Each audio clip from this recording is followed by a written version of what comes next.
Okay, so it's a beautiful day today, perfect for spraying, hardly any wind, all dry on the field, so we're not going to make a right mess. So we've got a few grass weeds to spray, so the AirTech sprayer's out, and the old faithful Case 1594 that I think I said before has been here since 1985 when it was brand new, and I was 19 and had hair, so that's great. So let's go and get ready.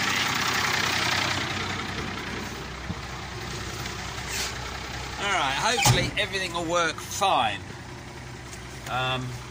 This has fallen off. We have got a little guidance thing here that I quite like using, more for when I'm doing the oilseed rape early on, because I put it on with an applicator that sits on the back of the cultivator, so you don't get tram lines.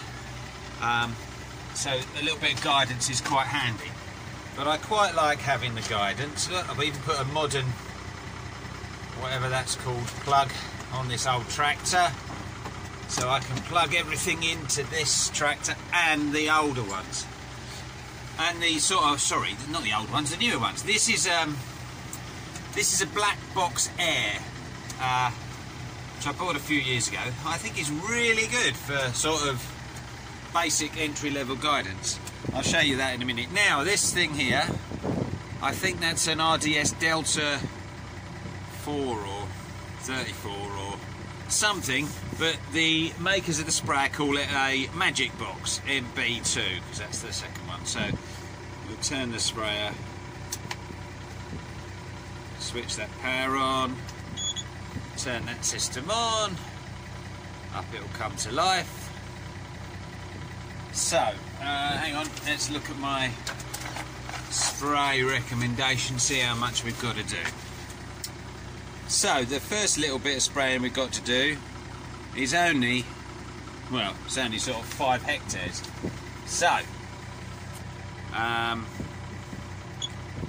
the water we want, oh dear, I didn't mean to do that, did I? Right, let's reset everything.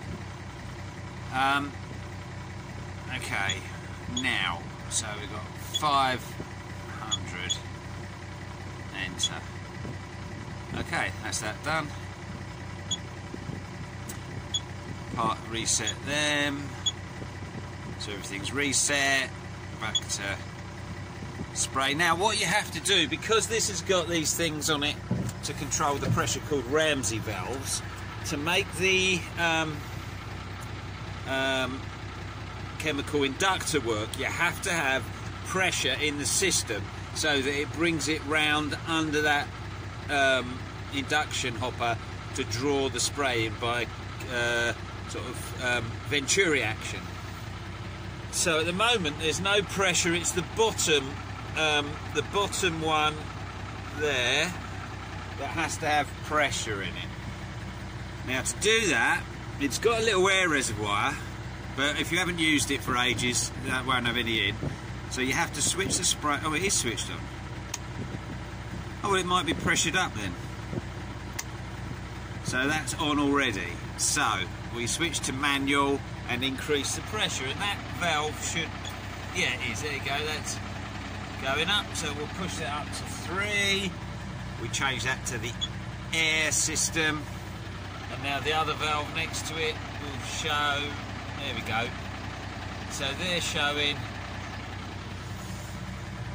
up. As I said, it's a mixture of air and water pressure that makes the system work. So we'll turn that off. Don't forget to turn that off before you start the PTO going, or you'll end up with water everywhere. Okay, now back to this. This is all, see that? There we are.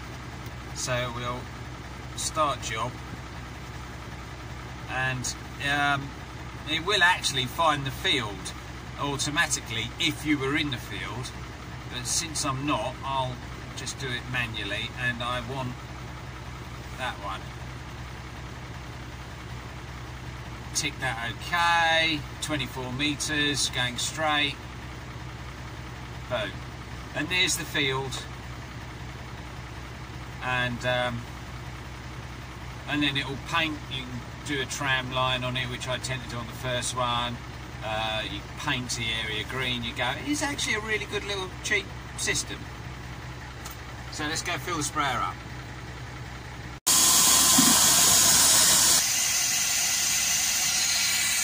Okay, I really hate powder. That's trouble to wash out through. But anyway, it's all in there now, so that's packed up. That's the clean water tank just filling up, which there's a little pea shape in there. It's still got a little way to go yet. That said, the next thing I'm spraying, it won't need washing out between tank loads because it's all for grass weeds and it's all going on wheat. So I could actually go now and carry on filling that clean water tank up on the next load. Alright, we're in the field, so let's unfold the sprayer.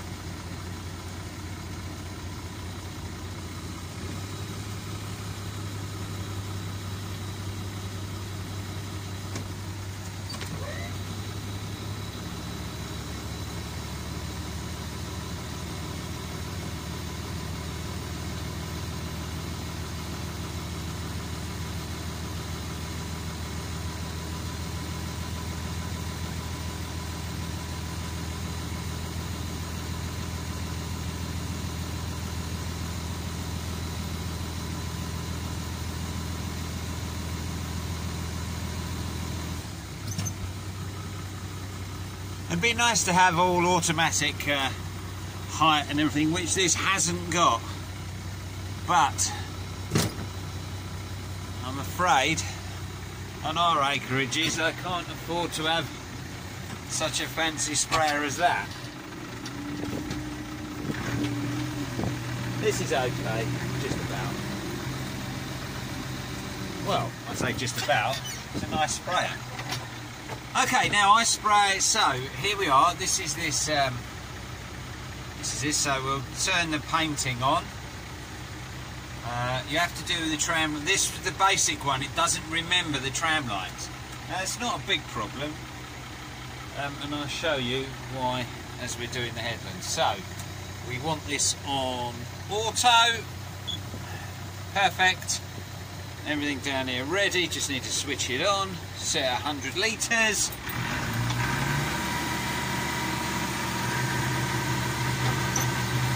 Now ready.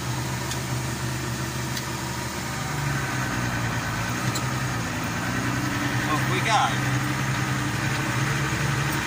So I spray pretty much everything at 10k, which just works out nice and easy. Sprayer is all working beautifully.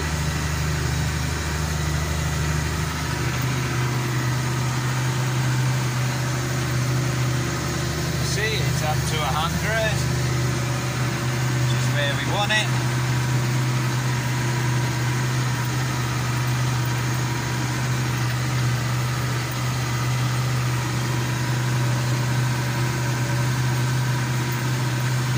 We'll give this wheat, it's blackgrass I'm spraying for at the minute, a real problem. Although we haven't got too much at the moment, according to the agronomist, so that's good news.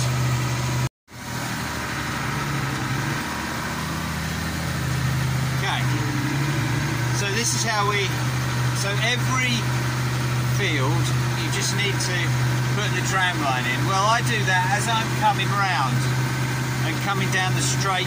There's generally a straight bit of headland somewhere that I tend to run the drill on, or run the tram lines from. So in this case it's just here, so you just press your tram line button at the start, or your AB line button, and then just touch it at the end as well. So if I do that now, there we go. So that's done.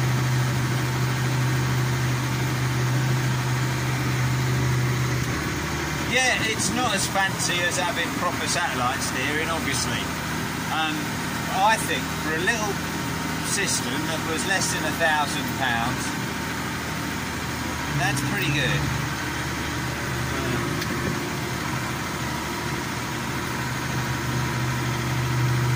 And it's pretty accurate as well.